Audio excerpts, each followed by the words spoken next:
Lonely rancher saved an Apache girl from drowning, then the fate debt follows him.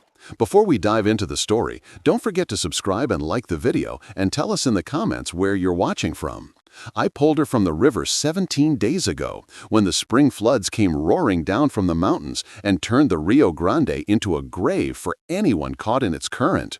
Her body had been limp, her lips blue, and for a moment I thought I was too late. But breath returned, and with it life. Most folks, after such a rescue, might thank you, maybe leave a token of gratitude, and then go back to their people. But Naya has not gone anywhere. Every morning, when I step outside my cabin, she is there. Always at the same distance, 30 feet. Not 20, not 40, 30. She doesn't speak, doesn't move, except to follow when I ride into town or walk my pastures. A silent shadow trailing me, as if tied to me by a rope that can stretch no further and pull no tighter. At first, I thought it was shyness, then superstition, then something darker.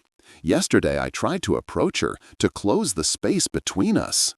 She stepped back the same number of paces, restoring the distance like it was some law written on stone. When I pressed forward again, she mirrored me, her dark eyes never leaving mine. Eyes that seemed to carry knowledge I wasn't meant to hold. In town, folks have noticed. Mrs. Whitfield at the Mercantile crossed herself when she saw Naya waiting outside. "That Apache girl," she whispered. "She's not following you, Ethan Delaney. She's guarding something." Her words chilled me more than the river had. Guarding? Guarding what? The territory has seen its share of blood and broken promises. After the Apache Wars, distrust still lingers like smoke after a fire. Ranchers curse the drought, cattle fall sick, and people are quick to pin blame on anything that feels foreign, unexplained. A silent Apache girl shadowing me is more than enough fuel for their fears. But in the quiet of the evenings, when I sit alone and see her figure standing still against the fading light, I wonder if there is something larger at work. My father used to read scripture aloud when the nights grew long, his voice steady as he said, "To everything there is a season, and a time to every purpose under the heaven." Ecclesiastes 3:1. If there is indeed a season for every purpose, then what season have I stepped into? What purpose is being carried behind those 30 feet of silence? The first feather appeared on the third morning. I found it resting against the threshold of my cabin door, black-tipped and gleaming in the sunlight. By itself, it might have been nothing more than chance, a gift from the wind. But the next day, there were 2. The day after that, 3. Each feather placed neatly, as though arranged by a careful hand while I slept.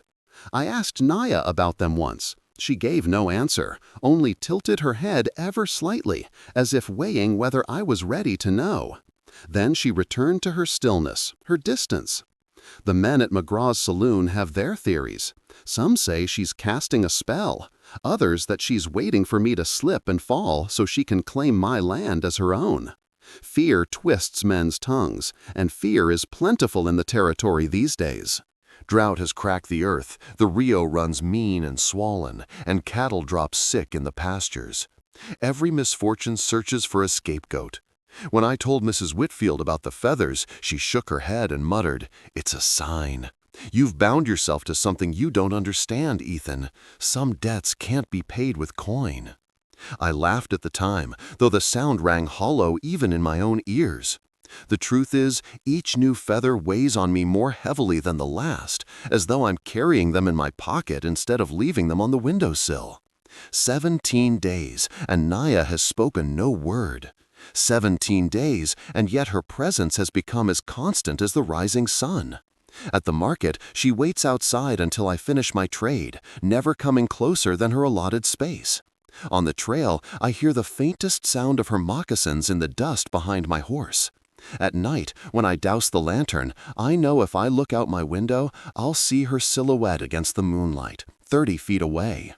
I once tried ignoring her, riding out alone into the hills. But when I turned my horse back hours later, she was already there, standing at that precise distance as if she had been waiting all along. It should unnerve me more than it does, and yet there is something almost solemn in her watchfulness, like a sentinel keeping guard over a campfire. Which brings me back to Mrs. Whitfield's words, she's guarding something. But if that's true, then what is it she guards, and why tether that unseen duty to me?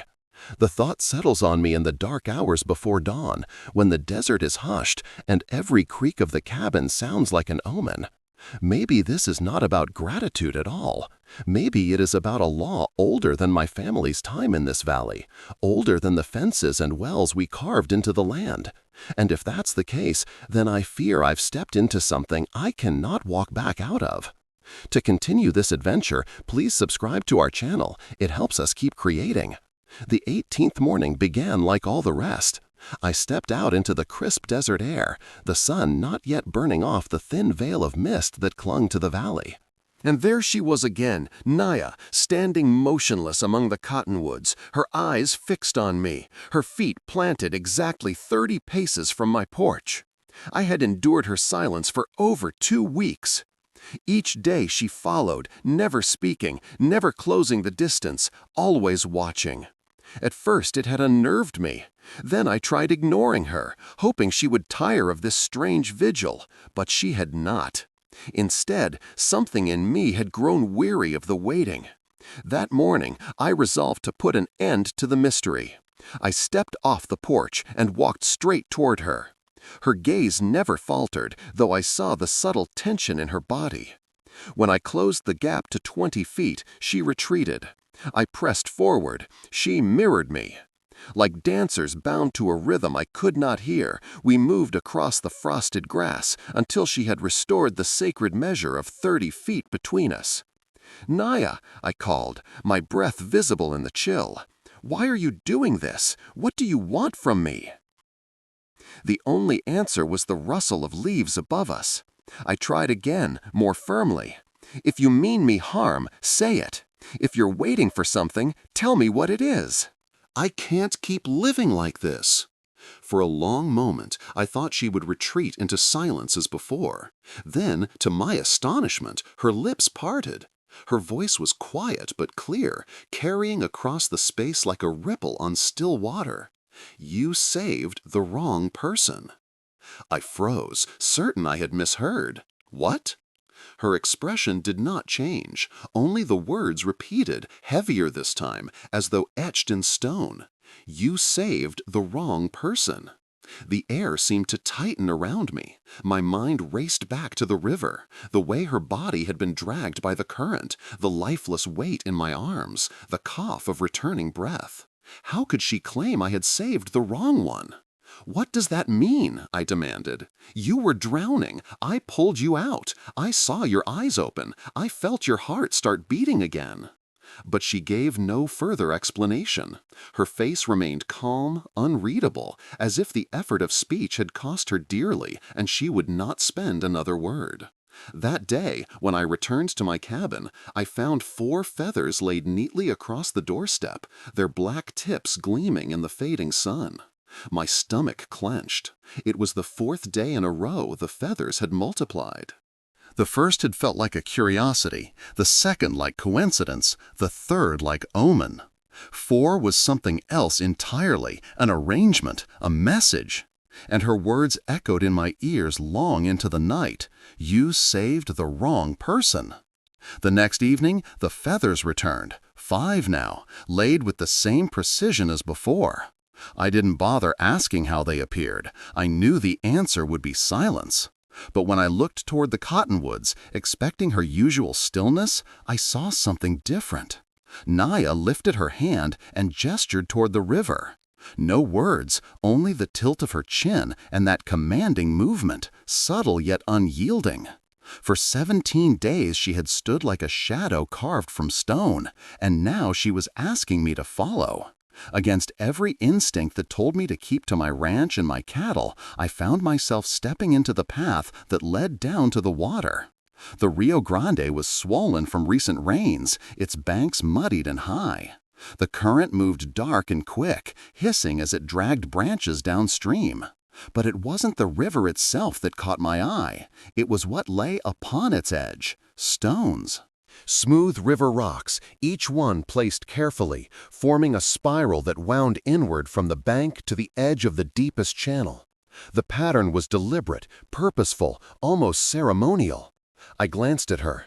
She stood at her usual distance, gaze fixed on the spiral as though it held the answer to a question I hadn't yet asked. Slowly, deliberately, she walked forward, breaking her own rule for the second time. When she reached the heart of the spiral, she knelt, pressing her palm flat against the largest stone at its center. Then she looked at me, and for the first time since the river pulled her under, I saw her lips move again. "Now the debt follows you." The words struck harder than the first revelation. My throat tightened. Debt? What debt? Her eyes remained steady. She did not rise from the stone, did not retreat. Instead, she left the words hanging in the air between us like smoke that refused to clear. I moved closer to the spiral, drawn by something I couldn't name. The stones were cool beneath my boots, their arrangement so precise it unsettled me. I crouched near the edge, tracing the spiral inward with my eyes until they rested on her hand. "Tell me what this means," I pressed. "If you're bound to me because I saved you, then say so. But don't speak of debts as though my family owes something we don't understand." Still, she gave no explanation, only silence and that immovable gaze. Behind us, the wind picked up, carrying the sharp scent of pine and wet earth. Somewhere above the valley, an eagle cried, its call echoing against the canyon walls. The sound lingered, as if tied to her words. Debt, a word heavy with history, with consequence. I backed away from the spiral, unsettled, 1,000 questions tightening in my chest. If she meant to frighten me, she had succeeded. But as I looked at her standing in the spiral center, one hand pressed firm against the stone, I couldn't shake the feeling that this was not about fear at all. It was about a law I had stepped into without knowing. A law older than fences, older than ranches, older even than my family's claim to this land. The trail Naya chose was one most folks avoided. It climbed into the low mountains north of the valley, where prospectors once dug their dreams into the earth and left only broken shacks behind. The mining boom had died years before, but the ghost of it still clung to the hills: empty cabins, abandoned wells, scraps of rusted tools scattered in the dust. She kept her steady distance ahead of me, never speaking, never hurrying. Her moccasins made no sound on the rocky path, while my boots crunched against gravel. The sun was setting when we reached the first cabin, a weathered structure sagging against time. Its roof leaned, its door hung crooked, yet something about it felt strangely preserved, as if the wind itself had been careful not to erase its memory. Naya stopped in front of the door. She pointed once, then stepped aside. I dismounted and pushed the warped wood open. The hinges groaned, releasing a smell of dust and rot. Inside, dim light filtered through a crack in the roof, eliminating the rough boards of the wall. My eyes caught on something carved into the wood. A name: Maria Santos, 1847. The letters were deep, deliberate, as if someone had cut them with more pain than strength. Below it, carved more recently, were words that made my blood chill. She was supposed to drown.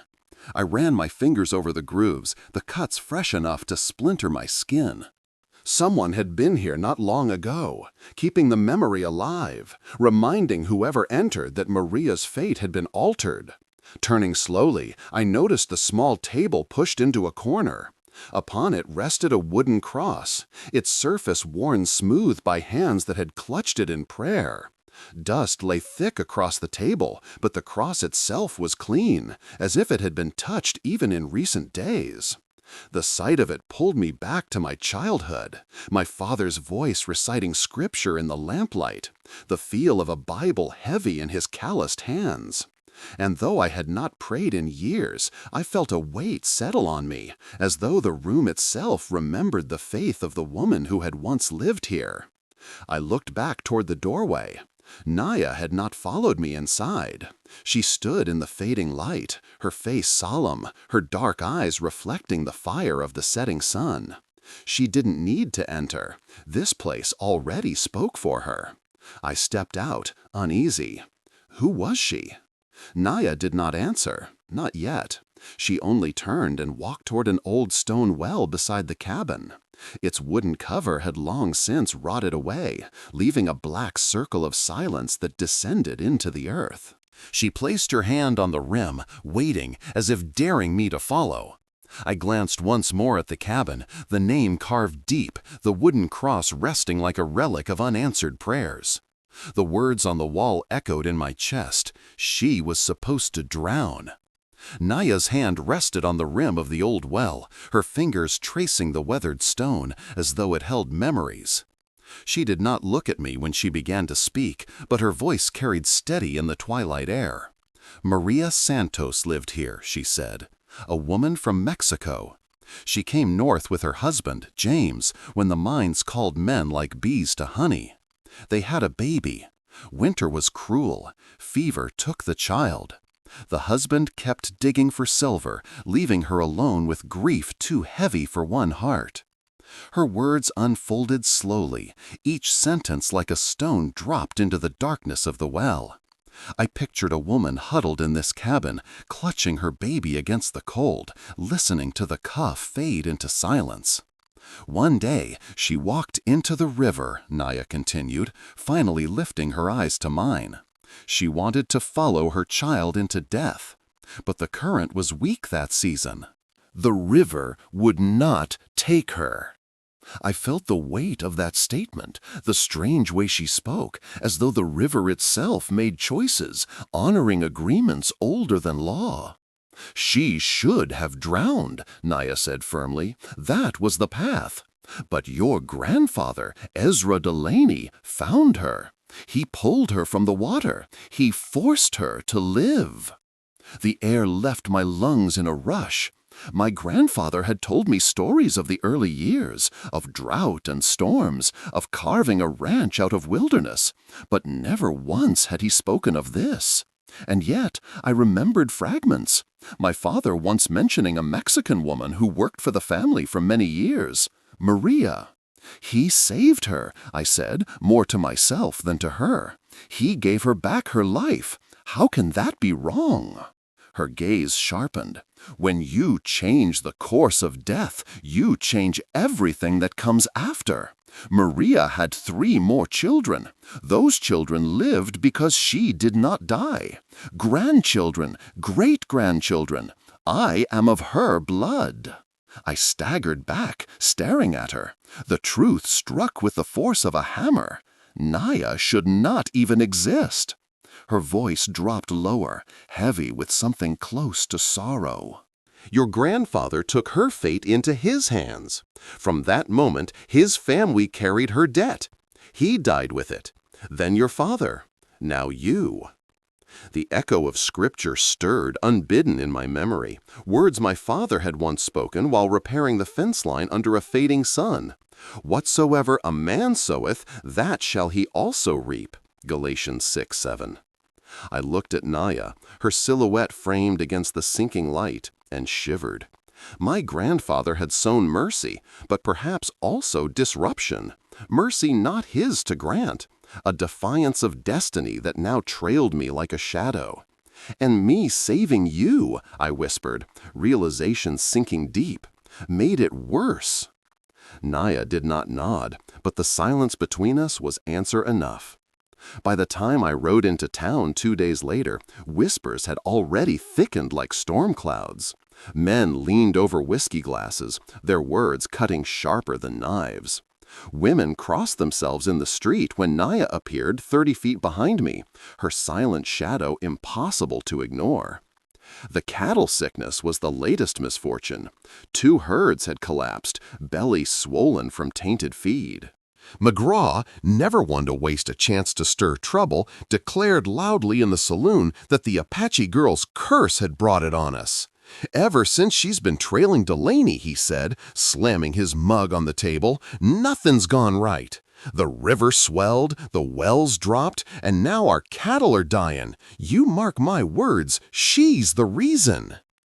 No one spoke against him. Fear made easy company with anger. At the mercantile, Mrs. Whitfield refused to meet my eyes as she measured out grain. "Ethan," she murmured, "you can't keep letting her follow you. Folks are saying she's put a spell on your land. Some are calling her a witch." "A witch?" I echoed, bitterness rising in my throat. "Because she stands quiet and harms no one?" Mrs. Whitfield shook her head, but the tremor in her hands betrayed her unease. "It doesn't matter what she's done, only what people believe." When I stepped back onto the street, the murmur of voices swelled. A group of men stood watching, their faces hard, their eyes flicking past me to the girl at my measured distance. Someone spat on the ground. Another muttered, "Devil's woman." I turned, meeting Naya's steady gaze. Her face remained calm, but I saw the weight of their scorn in the set of her shoulders. She had known this hatred before. I could feel it. And though I wanted to walk to her, to close that cursed 30 feet and shield her from their stares, I knew she would retreat if I tried. That night, back at my ranch, the silence pressed heavy. I thought of the wooden cross in Maria's cabin, of the fate my grandfather had twisted into existence, of the verse echoing in my father's voice, "Whatsoever a man soweth, that shall he also reap." Had Ezra Delaney's mercy planted a seed of chaos that I was now reaping? Or was this, too, part of some divine season, one I had not yet understood? The next morning, I found 6 feathers waiting at my doorstep. I held them in my hand, their edges sharp, as if cut from the wings of judgment itself. When I looked up, Naya stood in the dawn light, 30 feet away, her dark eyes steady. For the first time, I felt a surge of defiance on her behalf. Let them whisper, let them curse. Whatever bound her to me was heavier than gossip and sharper than fear. And if the town meant to turn against her, they would have to turn against me first. It happened sooner than I feared. Word spread faster than wildfire, and by the week's end a crowd gathered at the edge of my ranch. Torches flared against the dusk, rifles slung over shoulders, anger thick in the air. I heard them before I saw them, shouts carried on the wind, curses spit like venom. When I stepped out onto the porch, Naya was already there, 30 feet away, her figure etched against the firelight like a solitary sentinel. Thomas McGraw's voice cut through the noise. "Delaney, bring her out. That Apache witch has cursed this valley long enough." "She's not a witch," I called back, though the words felt thin against the roar of the mob. "Then why does she haunt you?" another man shouted. "Why does she stand there day and night like a ghost chained to your heels?" The crowd pressed closer, a restless tide. I gripped the rail of the porch, anger battling with fear. I could see Mrs. Whitfield among them, shawl pulled tight, her face pale and troubled. She didn't hold a torch or a rifle, but her presence told me all I needed to know. Even the cautious had been swept into the storm. Naya did not move. She had faced this before. I could see it in the stillness of her body, in the way her eyes swept the crowd, not with fear, but with weary knowing.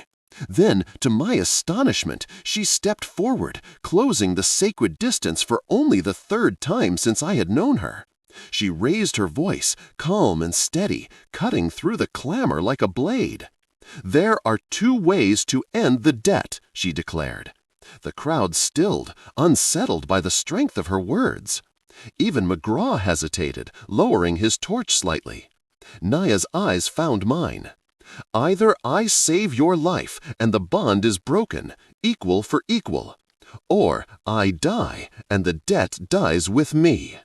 The words hit harder than any rifle shot. I felt the air leave my chest. "No," I said, too quickly, "there must be another way." Her gaze held mine, unflinching. "There is no other way." The mob erupted again, some shouting for her death, others muttering about old laws and curses. McGraw sneered. Sounds simple enough. Let her go under, Delaney. Be rid of her. Be rid of all of it. I stepped off the porch, my fists clenched. No man here will touch her. A hush fell, heavy and dangerous. McGraw's eyes burned with fury. But Naya spoke again before violence could spark. "This is not for them to choose," she said softly, though every ear heard her. "It is between us. Your family bound mine when your grandfather pulled Maria from the river. You bound it tighter when you pulled me from the same waters. Now the debt demands balance." Her voice dropped lower, almost a whisper, yet it struck the deepest chord within me. The river will decide. The journey to explore the Wild West is still long. Subscribe to hear more true stories. If you're still watching, drop a 1 in the comments. The night carried the sound before the light reached my eyes. Low voices, angry and restless, climbing the hill toward my ranch. Then the glow appeared, torches swaying like fireflies, but heavier, more dangerous. I set my coffee aside and stepped onto the porch. The boards creaked under my boots, but I hardly heard them over the rumble of a crowd finding its courage. Naya was already there. She stood beneath the cottonwoods, 30 feet from my door, still and watchful as always. But tonight her silhouette was framed against the approaching firelight. She did not move. She did not speak. She simply waited, as though she had known this moment would come. The first shout tore through the dark. "Delaney!" Thomas McGraw emerged at the front of the mob, his face red in the torch glow, a rifle slung across his chest. "Bring her out! That Apache witch has cursed this valley long enough." Behind him, men I had known all my life. Henrik Larson, the Carter brothers, even old Pete from the livery, marched in grim silence.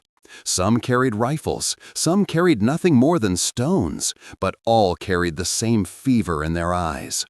Women stood at the edges, shawls wrapped tight, lips moving in prayer or curses, I could not tell which. I gripped the rail of the porch and forced my voice steady. "She's not a witch. She's harmed no one." The crowd roared in answer. "Liar! She's poisoned our wells. She's cursed our cattle." Every rumor I'd heard whispered in the saloon was now a weapon, sharpened and hurled at me. Naya did not flinch. Even with 30 rifles pointed in her direction, she stood like a carved figure against the night. I wanted to close the distance, to put myself at her side, but I knew she would only retreat again, restoring that strange measure that bound us. McGraw raised his torch high. "If you won't send her out, Delaney, then you've chosen her over us, and that makes you just as guilty." The weight of his words pressed on the crowd, and I felt them leaning forward, ready to surge. I stepped down from the porch, boots striking hard against the earth. My heart pounded, but my voice rose louder than I thought possible. "If anyone here lays a hand on her, you'll answer to me first." The words cut through the night like steel. A hush fell, broken only by the crackle of torches and the restless stamping of horses. Faces shifted, some with doubt, some with fury. Behind me, I sensed Naya's gaze, steady as the river itself. Her silence was not fear, but something else, readiness. This was the point of no return. I knew it in my bones. There would be no more waiting, no more hiding. Tonight, the valley would decide if it feared shadows or the truth. The silence stretched, heavy as stone. Then, for the 4th time since she had entered my life, Naya broke her rule. She stepped closer, the distance shrinking until she stood just behind my shoulder. Gasps rippled through the crowd, as if her simple movement confirmed their darkest fears. Her voice carried steady across the torchlight. "There are 2 ways to break the debt."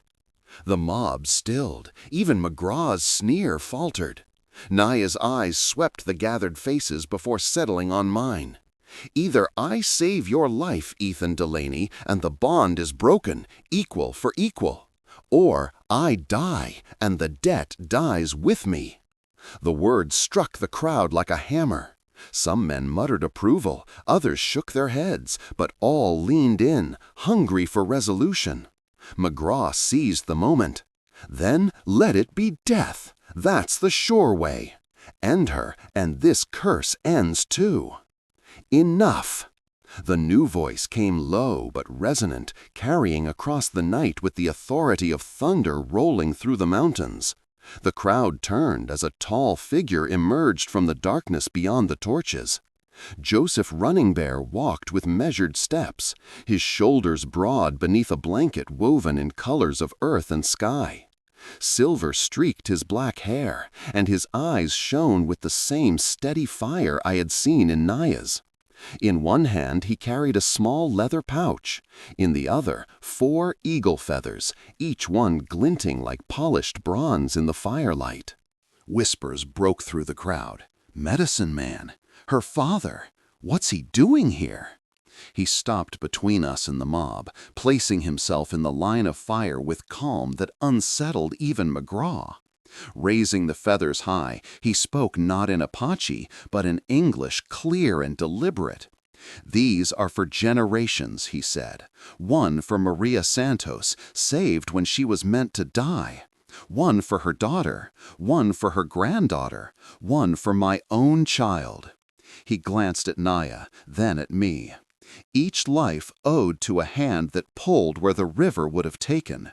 4 feathers, 4 deaths. Tonight they must be answered. The crowd shifted uneasily, torn between fear of what they did not understand and reverence for the presence before them. Joseph's voice did not waver. "The river will judge, not guns, not mobs, not fear. At dawn, we go to the water. My daughter will risk her life, and if Delaney saves her, debt is broken. If not—" He let the unfinished words hang like smoke in the air. McGraw spat, but even he seemed shaken. "Fine," he growled, "let it be the river. Tomorrow morning. But when it's done, she leaves this valley for good." Joseph's eyes never left mine. "At dawn," he repeated, and placed the feathers gently across the porch rail, like an offering waiting to be fulfilled. Dawn came gray and cold, the kind of morning when mist clings low to the river like a shroud. I saddled my horse in silence, though I doubted I could have spoken even if I'd wanted to. The crowd gathered along the banks, drawn by fear, curiosity, and a hunger for resolution. Men stood with rifles at their sides, women clutched shawls against the chill. Children peeked from behind skirts with wide, uncertain eyes. The river ran high from the spring thaw, swollen and restless. Its dark water hissed against the stones as if eager to claim what was owed. Joseph Running Bear stood at the center of it all, calm as a mountain against the storm. He laid the 4 eagle feathers carefully on a flat rock near the bank, arranging them in a spiral that mirrored the stones I had once seen downstream. Each feather gleamed in the pale light, fragile yet carrying the weight of generations. Naya arrived last. She walked with her usual measured pace, neither hurried nor hesitant, her face as unreadable as the current itself. For the first time since I had known her, she did not stop at 30 feet. She walked straight to her father and me, standing close enough that I could see the small beads woven into her hair. The crowd murmured, shifting uneasily. McGraw spat into the dirt, but even he held his tongue in the presence of the river and the medicine man. Joseph raised his hand, calling for silence. "Today the river will decide. Debt must be balanced, life for life. If my daughter goes under and Ethan Delaney brings her back, the bond ends. If not—" He let the words trail off, the unspoken truth heavier than any threat. I swallowed hard, staring at the water's edge. My breath came quick, though the air was cold. In that moment, scripture rose unbidden from memory, as though my father's voice still spoke beside me. God is our refuge and strength, a very present help in trouble. Psalm 46:1. I clung to the verse like a lifeline, the words steadying me against the roar of the river and the stares of the crowd. Naya looked at me then. For weeks she had watched me in silence, but this gaze was different, gentler, almost human in its vulnerability. "When I step into the current," she said softly, "you must wait until I go under. Count to 10, then come." "10 is too long," I whispered. Her lips curved, almost a smile. "It must feel real. If there is no risk, the river will not accept it." Joseph began to chant in his own tongue, the words low and rhythmic, carrying the weight of prayer and tradition. The crowd hushed, the only sounds the rush of water and the murmur of his voice. Naya removed her shawl and folded it neatly on the bank. Then, without another word, she stepped toward the river. The river hissed like a living thing as Naya stepped into it. At first, the water lapped gently around her ankles, but soon the current tugged at her dress, pulling her deeper, urging her forward. She did not resist. Step by step, she waded farther until the river lifted her feet from the stones and carried her out toward the channel. My breath caught. She floated for a moment, her dark hair spread like ink across the surface. Then she let herself sink lower, surrendering to the water's pull. "Count," she had told me. So I counted. 1, 2, 3. Her face bobbed above the surface, eyes closed, lips murmuring words I could not hear. 4, 5. The current dragged her under. 6, 7. My chest tightened. The crowd behind me shifted, murmurs rising. 8. She did not resurface. 9. Her form vanished beneath the black water, swallowed whole. 10. I couldn't wait. With a shout that tore from my lungs, I dove into the river. The cold struck like a hammer, seizing my chest, stealing my breath. The current clawed at me, dragging me downstream with brutal force. My boots filled, pulling me under. I kicked hard, fighting the weight, my arms cutting through the icy torrent. "Naya!" The cry was ripped away by the water. The river surged against me, deafening, blinding, a force that seemed eager to prove I was too late. My lungs burned, my body numbed, but I pushed deeper, sweeping my arms through the murk. And then, fingers. My hand brushed against hers, limp and slipping away. I lunged, wrapping my arm around her chest, dragging her upward. Her hair tangled in my face, her body heavy as stone. She did not move. The current slammed us against submerged rocks, tearing at my clothes, bruising my ribs. My grip nearly slipped, but I held on, teeth clenched against the roar in my ears. Above the rush of water, I thought I heard Joseph's voice chanting on the bank, steady and low, as if urging the river itself to yield. We broke the surface for a breathless instant. Naya coughed, choked, then slipped under again. I kicked harder, every muscle screaming, the shore a blur of gray through the mist. For a heartbeat, I feared the river would have us both. But I would not let go. Not now, not ever. The river wanted her. It wanted me too. The current tore at us like claws, dragging us into its black throat. My arms ached, lungs seared, but I clung to Naya's body with a desperation fiercer than fear. "Hold on," I gasped, though she could not hear me. Her head lolled against my shoulder, eyes closed, lips blue. The current slammed us sideways, crashing me against jagged rocks. Pain flared white-hot, but I kicked harder, teeth clenched against the icy bite. My boots scraped the riverbed, only to be swept loose again. Every foot gained was stolen twice by the water's pull. Voices shouted from the bank, blurred and distant. Some cried for me to let go, others urged me on. But above them all came the steady rhythm of Joseph Running Bear's chant, low, resonant, unyielding. It was as if his words spoke not to me, but to the river itself, demanding it release what it had claimed. I forced my body upward, breaking the surface. Naya coughed weakly, a thin spray of water leaving her lips. The sound gave me strength. I kicked harder, dragging her toward the pale strip of bank. Step by step, inch by inch, my feet finally struck stone. I staggered forward, hauling her weight against me until we collapsed together on the grass. My chest heaved, every breath like fire. The crowd surged closer, torches bobbing, faces stricken between awe and disbelief. For the first time in weeks, Naya was no longer 30 feet away. She lay beside me, gasping, her chest rising with each fragile breath. Joseph Running Bear stepped forward, the eagle feathers still in his hand. He knelt beside his daughter, his weathered fingers brushing the wet hair from her face. Satisfied she lived, he rose and turned toward the river. "Debt is balanced," he declared, his voice carrying across the hushed crowd. "Life for life. The chain of generations is broken." With deliberate care, he lifted the feathers one by one, releasing them into the current. The first drifted swiftly away, then the second, then the third. The fourth feather lingered on the surface, turning slowly before vanishing into the depths. The crowd watched in silence, the ritual weight of the moment pressing on every heart. No one spoke, no one moved.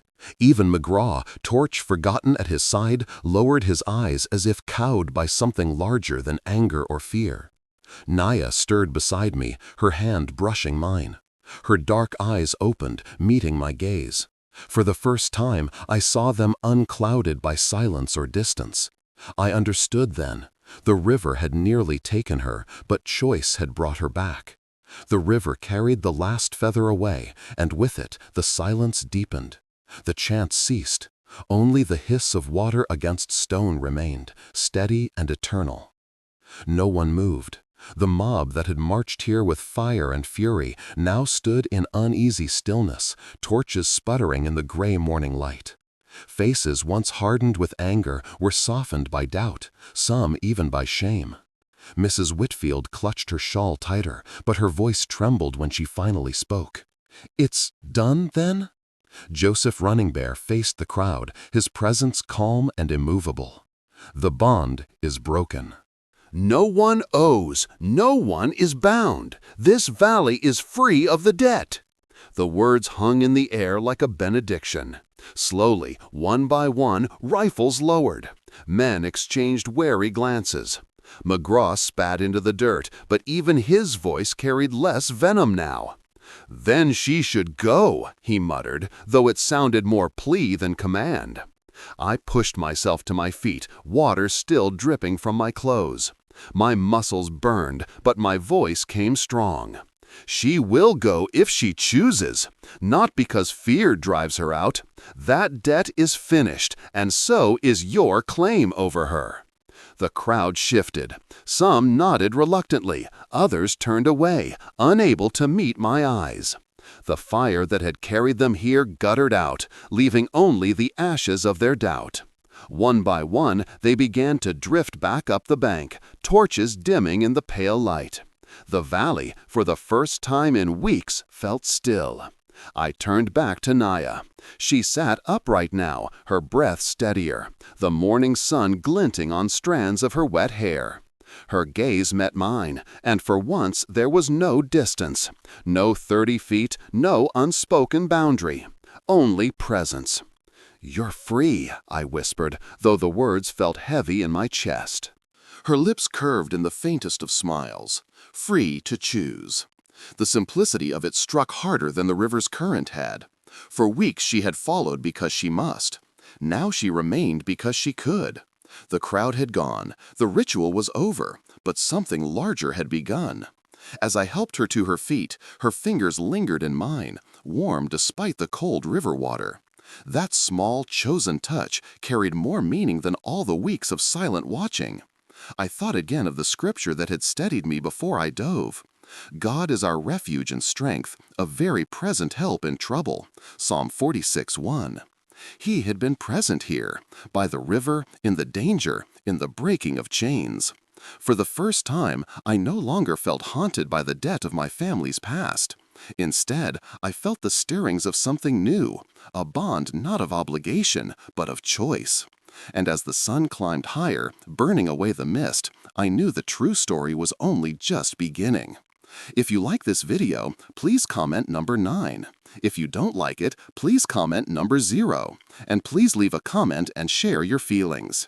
3 months passed since the morning on the river, yet I still heard the waters roar in my sleep. Sometimes it was a dream of drowning, the current pulling me into blackness. Other nights it was a dream of Naya's hand in mine, her grip strong as I dragged her into the light. Either way, I always woke with the same truth pressing in my chest. She was alive, and the debt was gone. Life on the ranch found its rhythm again. Fences mended, cattle grazed, the fields endured sun and drought as they always had. But the silence of those days was different now.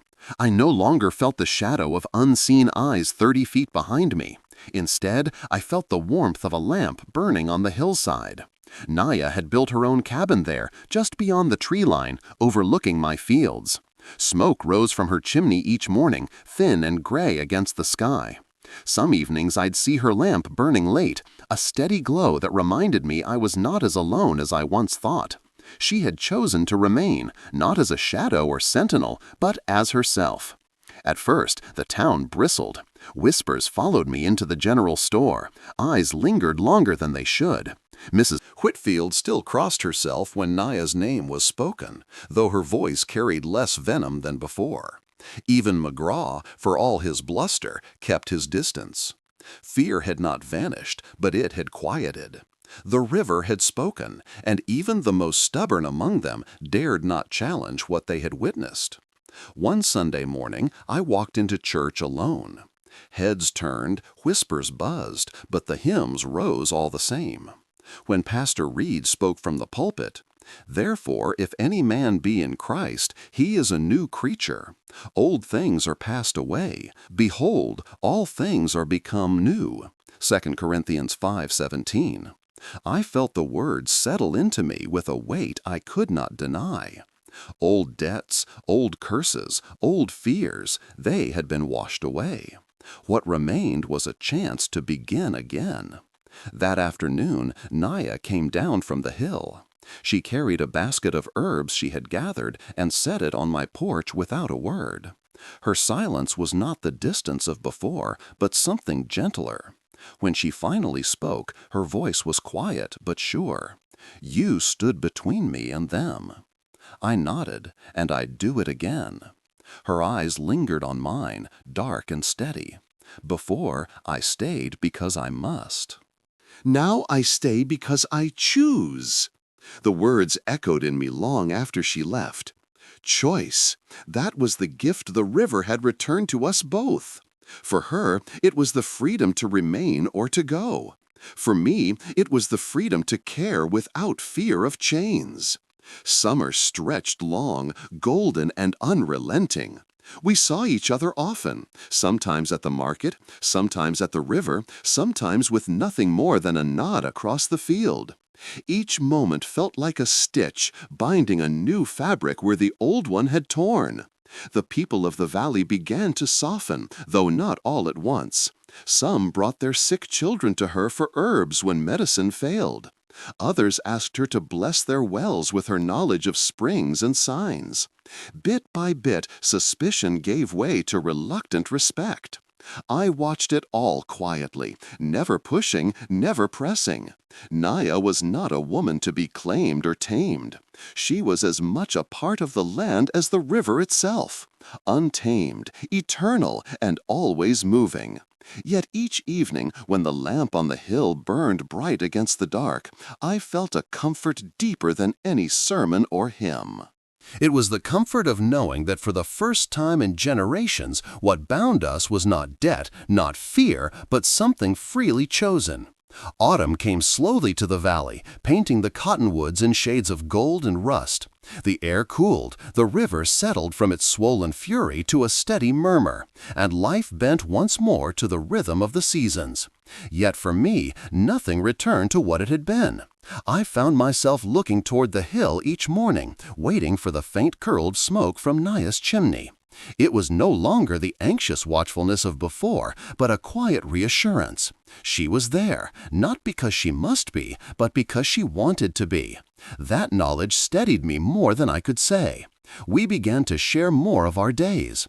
Sometimes she walked the fields with me, silent but attentive, pointing out herbs growing wild among the grasses or warning of signs in the weather. Sometimes I carried supplies up the hill to her cabin, where she offered me strong tea brewed from plants I had never tasted. Our words were few, but the silence between us no longer carried the weight of mystery. It carried trust. One evening, as the sun sank behind the mountains, I asked her what kept her here when she could have left. She was quiet for a long time before answering. "My grandmother told me once," she said, "that the strongest ties are not the ones we are forced to bear. They are the ones we choose to carry." She looked toward the horizon, where the sky blazed red and gold. "Here I choose." Her words sank deep, like roots finding water. The valley changed with Kime as well. The townsfolk no longer gathered in whispers when she passed. Children followed her at a distance, curious more than fearful.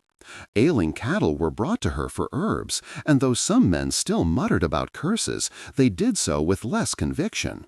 The river had spoken, and even the stubborn learned to heed its voice. One Sunday after service, Pastor Reed approached me outside the church. His eyes softened in a way I had not seen before. "Your people stood in judgment that morning," he said quietly, "but the Lord stood too. Sometimes it takes water to cleanse what years of bitterness could not." I thought of Scripture then. "And ye shall know the truth, and the truth shall make you free." John 8:32. Debt was no longer my chain. Fear was no longer hers. We were free. As the harvest season came, I invited Naya to share supper at the ranch. She came with baskets of herbs and cornmeal cakes wrapped in cloth. We ate together by lamplight, the evening quiet except for the creak of the house settling around us. For the first time in years, the rooms did not feel empty. When she rose to leave, I walked her to the porch. The night air was sharp, stars scattered across the sky. She paused at the step, then turned to me. Her hand brushed mine, light as breath, but deliberate. "You are not bound to me," she said softly. "Do you understand that?" I nodded. "I do. And neither are you bound to me." For a moment we stood there, silence between us, not heavy but full. Then she smiled, small, genuine, the first I had ever seen from her. "Good," she whispered, "because what we carry now is ours to choose." As she walked back up the hill, her lamp flickering in the distance, I felt no emptiness, no loss. Instead, I felt a steady hope, quiet but unshakable. The debt had ended, but something greater had begun. The river still flowed, carrying with it the weight of generations past. But I knew, as sure as the stars above, that its waters had given us something worth keeping, a life not of obligation, but of freedom, faith, and love. The story of Ethan and Naya is more than a tale of debt and destiny. It is a mirror of the struggles each of us carries. We have all known the weight of old burdens, the ache of choices made long before our time, and the longing for freedom to begin anew. In their courage, we glimpse our own, the quiet strength to stand for what is right, the grace to forgive, and the hope that tomorrow can be better than yesterday. As the river carried away the feathers, so too can we lay down the debts of fear and bitterness in our lives. And in that letting go, find something stronger, faith, love, and freedom chosen with open hearts. If this touched your spirit, join us for more true Wild West stories, where the past still speaks with wisdom for today. Subscribe, share, and walk with us on the trail of hope.